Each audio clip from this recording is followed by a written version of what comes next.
जिंदाबाद जिंदाबाद जिंदाबाद किसानी जिंदाबाद जिंदाबाद जिंदाबाद लालू राबड़ी जिंदाबाद जिंदाबाद जिंदाबाद जिंदाबाद जिंदाबाद जिंदाबाद जिंदाबाद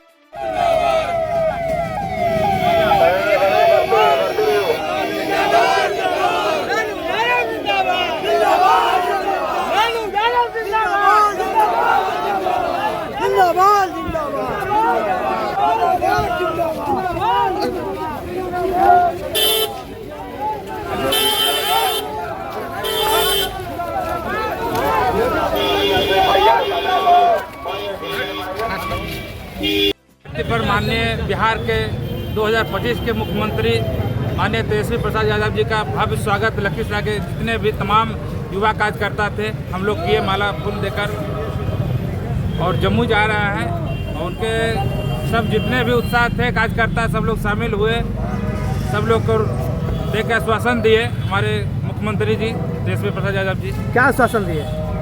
कि सब एक्टिव होकर काम कीजिए, हम लोग 2025 में सरकार बनाएंगे, सब युवा को नौकरी देंगे, ये कहकर गए हैं जम्मू। चलिए बहुत बहुत धन्यवाद।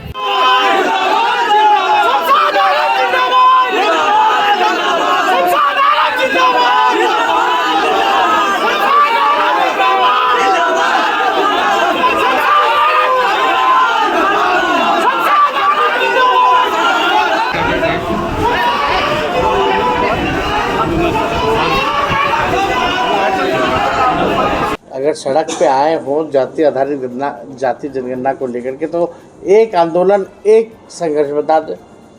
लेकिन आप ही के महागठबंधन तो भाई बिहार मॉडल और तेलंगाना मॉडल की बात हो रही है। हमने किया, बीच में हमारे एजेंडे में था, हमने किया। आरक्षण की सीमा हमने बढ़ाई, इन लोगों ने फंसा दिया। बोल रहे थे शेड्यूल 9 में डालो, अनुसूची 9 में डालो, तमिलनाडु की तर्ज पे। क्यों नहीं डाला केंद्र सरकार? बल्कि हमारे कैबिनेट ने, बिहार सरकार की कैबिनेट ने सिफारिश की थी, क्यों नहीं किया? ये भी होगा, ये भी हम लोग करवाएंगे। हमने ही सबसे पहली बार जो प्रधानमंत्री के सामने बिहार विधानसभा जब शताब्दी समारोह चल रहा था तो हमने ही मांग की थी कर्पूरी जी को जो है अब दीजिए भारत रत्न। उससे पहले तो किसी ने प्रधानमंत्री के सामने चू तक नहीं की। तो क्या फायदा मिलेगा? तो जो हम ये कह रहे हैं कि लालू जी और हमारी पार्टी आगे आगे रहती है, सरकार पीछे पीछे रहती है। लालू जी 30 साल पहले की सोच आज जो है इम्प्लीमेंट कर रहा है। करना पड़ा है, पत्थर रख करके भी लोगों को करना पड़ा। ये सेंसस होना था 21 में, हर 10 साल बाद सेंसस होता है। ऑलरेडी 4 साल विलम्ब हो चुका है। कल केंद्र सरकार ने कैबिनेट में निर्णय लिया कि जो सेंसस होगा उसमें जातीय जनगणना को भी इंक्लूड किया जाए। तो ये तो लालू जी और सामाजिक न्याय और समाजवाद और जो हमारे पुरखे हैं ये उनकी जीत है। 96-97 में जब देवगौड़ा जी प्रधानमंत्री थे और लालू जी उस समय जनता दल के अध्यक्ष थे और हम लोगों की सरकार थी, तभी ये निर्णय लिया गया था 2001 को देखते हुए, क्योंकि हर 10 साल बाद होता है तो 2001 में सेंसस होना था कि 2001 में जाति जनगणना जो है वो होगा। वो कैबिनेट का डिसीजन उस समय का है। और अब लगभग 30 साल बाद जो है हमारे मांगों को, हमारे दबाव में सरकार को झुकना पड़ा है। और सबसे पहले हम ही लोगों की सरकार ने, महागठबंधन की सरकार ने, आपको भी पता होगा कि हम लोग प्रधानमंत्री जी से मिलने गए थे। मेरा ही प्रस्ताव था, विधानसभा में रखे थे, हम ही सबको लेके गए थे। तो उस समय तो प्रधानमंत्री जी ने मना कर दिया था। प्रधानमंत्री जी तो कहते थे कि 4 जाति है, आपस में लोग लड़ेगा, विद्वेष पैदा होगी। ये प्रधानमंत्री जी का पूरी तरीके से जो आप कह सकते हैं ये ऑन रिकॉर्ड स्टेटमेंट है। भाजपा ने तो हमेशा से विरोध किया। ये तो हम लोगों की ताकत है, लालू जी का संघर्ष का नतीजा है। और लालू जी ने तो 2015 में ही कहा था कि किसी भी कीमत पर जो है कान पकड़वा करके भी संघियों से अगर करवाना पड़े तो करवाएंगे। तो हुआ है। तब साथ में थे, अब विजय चौधरी कह रहे हैं कि तेजस्वी पाखंड कर रहे हैं और कांग्रेस वाला पाखंड कर रहा है जातीय जनगणना को लेकर के। जिस तरह से जातीय जनगणना का बात सवाल हुआ, उठा कि क्रेडिट लेने की होड़ मची हुई है। उसी में विजय चौधरी कह रहे हैं। किस बात का क्रेडिट? कि हम करवा ये एजेंडा किसका है? बीजेपी वाले कह रहे हैं। ये बीजेपी का कभी से एजेंडा रहा ही नहीं है। बीजेपी और आरएसएस तो इसके विरोध में रहे हैं भाई, विरोधी रहे हैं। वो तो कहते थे कि जात पात फैला रहा है। अब हम पूछना चाहते हैं अब कौन जात पात फैला रहा है? ये तो भाजपा के लोग विरोधी रहे। नीतीश जी की भी सरकार रही 20 साल एनडीए में, और जाति आधारित गणना कब हुआ? जब हम डिप्टी सीएम थे, 17 महीने की सरकार थी। और ये तो ऑन रिकॉर्ड है। जिन मंत्री जी लोग को ज्ञान नहीं है, देवगौड़ा जी के कैबिनेट का निर्णय एक बार पढ़ लें। ये तो ऑन रिकॉर्ड है, किसी से छुपाया हुआ थोड़ी है। तो 2001 में क्यों नहीं कर दिया अटल बिहारी जी की बीजेपी की सरकार ने? करना चाहिए था। फिर 11 में सेंसस होना था तो यूपीए की सरकार थी, तो मनमोहन सिंह ने सोशो इकोनॉमिक सर्वे किया था। तब तक इधर सरकार गिर गई। जब आपको नतीजा सुनाना था, पब्लिक डोमेन में लाना था, तो अरुण जेटली जी आते हैं, कहते हैं डेटा करप्ट हो गया। फिर लगातार हम लोगों की मांग रही, सड़क से सदन तक हम लोग लड़ते रहे। लालू जी ने कई बार 15 में, हमने तो कल भी उनका जितना ट्विटर था, जितना भी आर्टिकल था, राजभवन मार्च किया, सब कुछ दिखाया। इन लोगों ने क्या किया?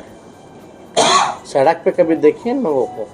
नजदीक है, कई पार्टियों की तरफ से ये बयान आ रहा है कि मैं आने दीजिए, शराबबंदी को खत्म करेंगे। कौन क्या कहता है, ये उनका एजेंडा है। सर, नाम लेके बोला जा रहा है कि 2 बार डिप्टी सीएम रह चुके हैं, उसी समय ये कानून बना था शराबबंदी वाला। तो इसमें आगे क्या? बात तो सुनो जी।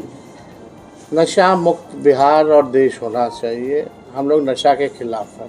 पहली बात, कानून बना और हम लोग सरकार में रहे कितना महीने? 17 महीने, 18 महीने, कभी 5 साल में क्या? इम्प्लीमेंटेशन जो है वो पुलिस को कराना है। अगर शराब मिल रही है तो गृह मंत्री कौन है? पुलिस महकमा किसके अंतर्गत आता है? मुख्यमंत्री अपने पास रखे, तो जिम्मेवारी किसकी? सवाल सर वही है कि सालों बीत जाने के बाद ना भाई, वही तो बात है ना। तो जब शराब बिखी रहा है पूरे बिहार में, तो फेलियर किसका है? प्रशासन का है, मुख्यमंत्री का है। और कार्रवाई किस पे हुई? 14 लाख से भी ज़्यादा लोग जेल में हैं। कार्रवाई किस पे हुई है? 9 लाख से भी ज़्यादा मुकदमा है। कहाँ कोर्ट में समय है? और भी महत्वपूर्ण विषय है कोर्ट के पास, बिजनेस है। जेल में जगह नहीं, तो जिम्मेदार कौन है? और फिर भी शराब मिल रहा है। और आपको बता दें, सबसे ज़्यादा शराब जो आ रहा है वो अंग्रेजी आ रहा है। यानी अंग्रेजी पीने वाला तो जेल नहीं जा रहा। जो नकली दारू पी रहा है, देसी पी रहा है, वही जेल जा रहा है। और सबसे ज़्यादा अंग्रेजी दारू मिल रहा है। लेकिन अंग्रेजी पीने वाला कहाँ जेल जा रहा है बताओ? अंग्रेजी दारू अब तो 4 गुना 3 गुना महंगा हो ना गया। कम से कम 1000 रुपया 500 रुपया बॉटल मिनिमम होगा। तो गरीब तो पीता नहीं है वो। तो अंग्रेजी पीने वाला कहाँ जा रहा है, ये ना बताओ। कौन अंग्रेजी पीने वाला को जेल में डाला है? पढ़ाना लिखाना, घर चलाना मुश्किल हो रहा है, उनका आर्थिक नुकसान हो रहा है। तो इसको देखते हुए हम लोग जो है ये निर्णय लिए हैं। ये हम लोगों ने ऐलान किया है कि कानून जो बना है शराबबंदी का, उसमें से ताड़ी को हम लोग बाहर कर देंगे।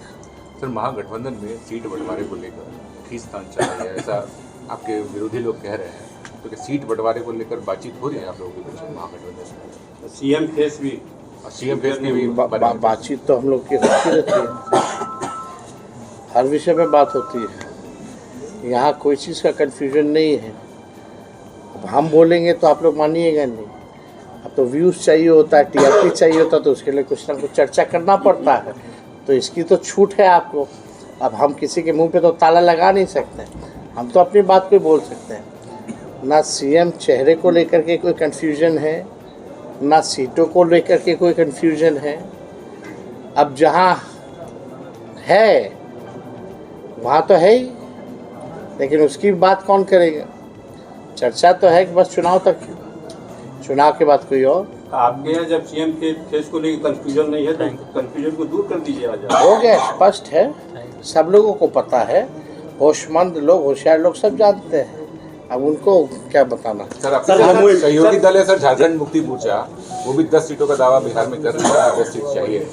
हमारे पास ऐसा कोई प्रस्ताव नहीं है। सर आखिरी सवाल, जमुई में है, जमुई का उम्मीदवार कौन होगा? हेमंत सोरेन जी से हमारी इस विषय में बात हुई है, अगर बात होगी तो जरूर बताएंगे। जमुई से आखिरी सवाल, पहलगांव टेररिस्ट अटैक को लेके मोदी ने सेना को खुली छूट दे दी है, क्या रिएक्शन है आपका? मुझे ना खुली छूट यानी पहले नहीं थी क्या? बात देखिए, एक बात को समझना पड़ेगा, इस मामले को लेकर के, देश की सुरक्षा को लेकर के कोई कॉम्प्रोमाइज़ नहीं होना चाहिए, कड़ा एक्शन होना चाहिए, इस पे लापरवाही नहीं होनी चाहिए। लापरवाही होती है तो जांच करा के सज़ा सरकार को दिलाना चाहिए। और इस विषय पे सभी विपक्षी दलों ने ऑल पार्टी मीटिंग जब बुलाई गई थी तो हमारा राष्ट्रीय जनता दल भी था उसमें, और हम लोगों ने, रक्षा मंत्री, गृह मंत्री, सब लोग बैठे थे, स्पष्ट कर दिया गया है कि सरकार कार्रवाई करे और पूरा विपक्ष उनके साथ खड़ा रहेगा, जो कार्रवाई करना है वो करे।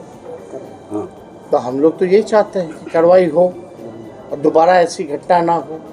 ये पहली बार ऐसा दर्दनाक हादसा हुआ है, आतंकवादियों ने पहली बार पर्यटकों पर अटैक किया, ये ऐसा पहले कश्मीर में नहीं हुआ है।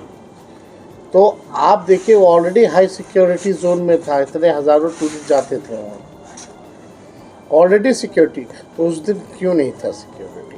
कहाँ कोलैप्स किया? देश तो जवाब मांगता चाहता है ना, जिनकी मृत्यु हुई है उनका परिवार तो न्याय चाहता है, मुंहतोड़ जवाब देश देखना चाहता है।